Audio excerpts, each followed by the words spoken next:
Hayyee hordoftoota keenya wiindoo keenya erga foormaatii goonee xumurre kan itti fufee jiru Active Directory fe'uudha. Namoonni foormaatingii hin ilaalin haftan yookaan wiindoo server instaaleeshinii 2012 yeroo hojjennutti nu faana bu'iin turtan as kunoo paartii 1 isaa hojjennee dabarree isa ilaalaa.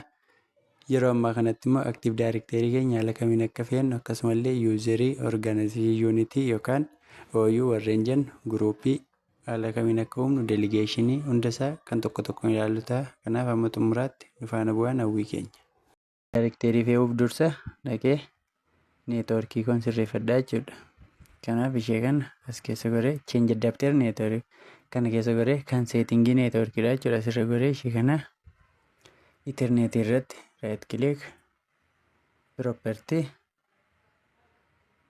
erga property ennee IP version 4 dha kan nuyi fayyadamnu gatii ta'eef 6 kanarraa hin kaasna. IP version 4 irra finnee property jenna.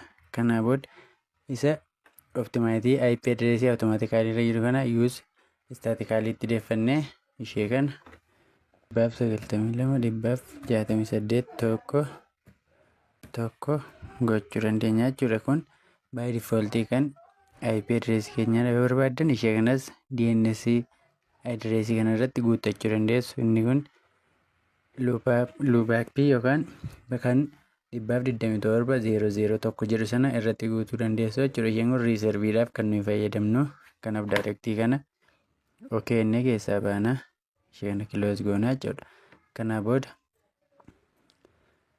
IP'n keenya nuuf galeera. Identify network ofiis adda baafata. Kana cufnee keessaa babbaanee kana galla.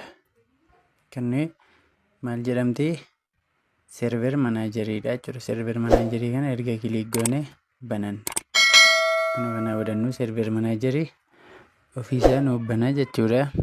Kanaa booddee amma isheen kun load gootee xumurtutti eeguu dandeessu. Active Directory keenya fe'achuuf kunuus lakkoofsa 2 add role and features kana jala gallee kilik irratti goona. Kanaa booda kana next goona. Ishee kanas akkuma inni jirutti next goona. Isaa booda isheen kun ofiisaa IP keenya ishee garasitti nuun guuttanne nuuf waamaa jechuudha. Isheen kun maqaa serverii keenyaati. Kun IP keenyaa kun operating window yookaan kan nuyi ittiin foormaatii goone operating system isaati jechuudha. Ishee kana next goona. Kanaa booda kunoo asitti kan nuyi fe'annu Active Director domain service kana fe'anna. Isheen gara Active Director certificate service jetti. Ishee lammaffaarra jirtu kana Active Director domain service kan jettu kana kilik itti goonaa jechuudha. Kanaa booddee maal jedha add features nuuf fidaa jechuudha. Add features kana fudhannaa. Isaa booda DNS kana itti dabaluu dandeenya. Add features kana booda lamaan isheen kun domain name jechuudha. Domain name serviceedha. Isheen kun Active Directoryidha. Kana booda lamaan ishee wal faana maal goona next goonee fe'achuu dandeenya jechuudha. Kana akkuma inni jirutti by default next enna. Kanas akkuma inni jirutti next goona. Ishee kanas next goona. Agreementiidha jechuudha. Kanaa booda isheen kun confirmation isheedha yookaan ishee xumuraa irratti maal jedha restart the destination service automatically if requirement. Kana jechuun yeroo Active Directory keenya nuuf fe'ee xumuru restart godhee active godhaa jechuudha. Yoo kana automatically tiikiin godhii namni dirqama ofii keenyaa kan nuyi karaa harkaa restart ofii keenyaan goonu yookaan hojiitti nuun seenu jechuudha. Kanaaf ishee kana maal goona boxii kana check goona. Kanaa booda yes jenna. Kanaa booda ishee kana installina. Amma inni ishee kana install godhee xumurutti ni eegna. Obsaan eeggannee kanaa booda ofiisaa gaafa xumuru bakka manage jettu kanatti aantee ulee mul'attu kana notification kana jala fidee notification lakkoofsa tokko nuuf kaa'aa jechuudha. Kanaa booda gaafa inni ishee nuuf kaa'u domain name yookaan DNS keenya irra deemnee maqaa serverii keenya irra kaa'annaa jechuudha. Tokko xumureera. Kan nuyi jenne lamadha. Maaliif maal jenne Active Directory fi DNS wal faana ajajannee jechuudha. Amma kanaaf amma inni tokko ishee xumuree notification lamas jala nuuf kaa'utti obsaan eeggannaa jechuudha. Kanaaf isheen kun itti buunee kunoo fiicharii isaa install gochaa jira jechuudha.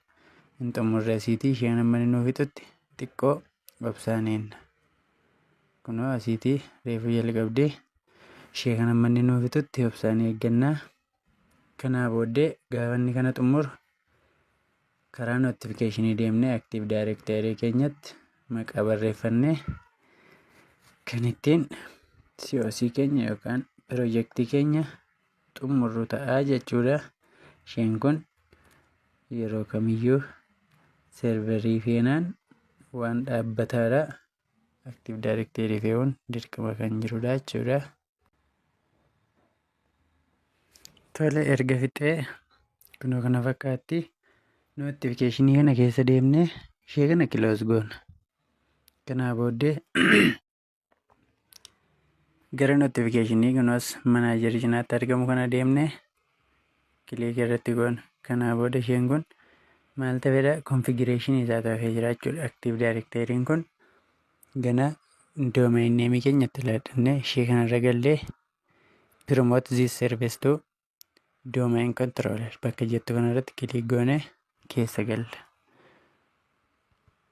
Kanaa booddee gaafa keessa seenu haganni ishee kana loodii ishee godhu kana xumurutti ni eegna jechuudha. Aktiivii warreen kana nuuf godhutti tole. Kanaa booda kunoo add domain controllers to exist domain ishitu add to domain to exist forest add new kanarra goonaa jechuudha. Haaraa fe'uuf deema irra gatii ta'eef erga kana goonee maal godhedha kunoo asitti root domain name kana jechuun maqaa aktiiv daayirektarii keenya itti laadhannaa yookaan barreessinaa jechuudha. Ishee immoo asitti barreessinaa kunoos kana maal jechaara bakka root domain name jedhu kana fuulduratti asitti dhufne fakkeenyaaf ani maqaa aktiiv daayirektarii kooti coc.com maal jechuu dandeessu yeroo kamiyyuu seeruma isaanii keessatti kan ittiin fe'amudha. Aktiiv daayirektariin kan inni ittiin fe'amu kan hanqabu taanaan maaliin godhu inaktiiviidha yookaan nuun fudhatu jechuudha. Kanaaf kanaa booda root neemiin koo coc.comidha. Nekstiin jedha. Erga next godhee maal godha inni ilaallata maqoota nuun barreessine kana kan duraan jiru taanaan ishiin jedhu jechuudha yookaan dogoggora barreessine taanaan ishiin jedhu. Kanaa booda nuu darba kun agirimentii isaati. Noormaalii ishee kana erga inni ilaallannee kun agirimentii warreen inni wajjin hojjetudha jechuudha. Ishee kana kunoo DNS wajjin jira giloobaalii qaba kanas qaba jechuudha. Amma maalti nu hafa paaswaardii maal jechaa type director service restore mode yookaan DSMR paaswaardii jedha jechuudha. Kanaaf ishee kana paaswaardii as fuulduratti laadhanna. Paaswaardii keenya akka dogoggorratti itti laadhannaa jechuudha. Ani mee ABC'n godha. ABC ati 1 2 3. Kanaa booda maal godhe nekstii kana aktiivii naa godheera jechuudha. Kanaa booda ishee kana nekstiin jedha. Kanaa booda ishee kana nekstiin godha. NetBIOS ilaallachaadha.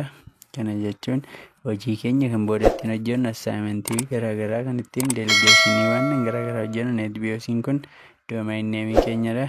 Kanaa booda kun doomain neemii keenya nuu fidee nuu galcheera jechuudha. Next jenna. Isaa booda inni ilaallata. Haganni wanneen kana load godhee fixutti hineenna. Kunis bakka inni itti nuuf kuusudha. Next jenna. Kan jijjiirruu hin qabnu jechuudha keessa. Kanaa booda wanneen nuun hojjechaa turre hundasaas kanatti piriveesii isaa nutti agarsiisa jechuudha. Ilaaluu dandeessu yoo barbaadan yoo dogoggora kan qabu jiraate jijjiiruu barbaadan piriveesii kanaan dudduuba deebitanii ilaaltu. Nekstiin godhaa. Kanaa booda ammas wanneen tokko odeeffannoowwan garaagaraa gaazexaa godhatee rikwaarmentii isaa barbaachisan aktiiv daayirektarii servisiin keenya inni ilaallata jechuudha. Kan isaa barbaachisan cheekii irra jira kunuuti piriirikwaardi cheekii jedhee barbaaduutti kan inni jirudha jechuudha. Kanaa booddee ishee kana isa xumuraarra geenyerra maal goona install jennaa jechuudha. Kanaaf ishee kana amma inni xumurutti hineennaa kun warreen kana barbaadaa jira jechuudha. Amma inni xumurutti ni eegganna. Erga xumuree kana fakkaataa jechuudha. Kana jechuun aktiiv daayirektarii gaafa fixxu riistaart tole erga hundasaa hojjetee xumuree aktiiv daayirektarii keenya nuuf fixee kompiitarri keenya daayirektii maal godhaa riistaartii ta'aa jira. Riistaartii kan inni ta'uuf aktiiv daayirekteerii keenya yeroo feenu cheek booksii nuyi sila guunne irratti hundaa'uun riistaartii ta'aa jira.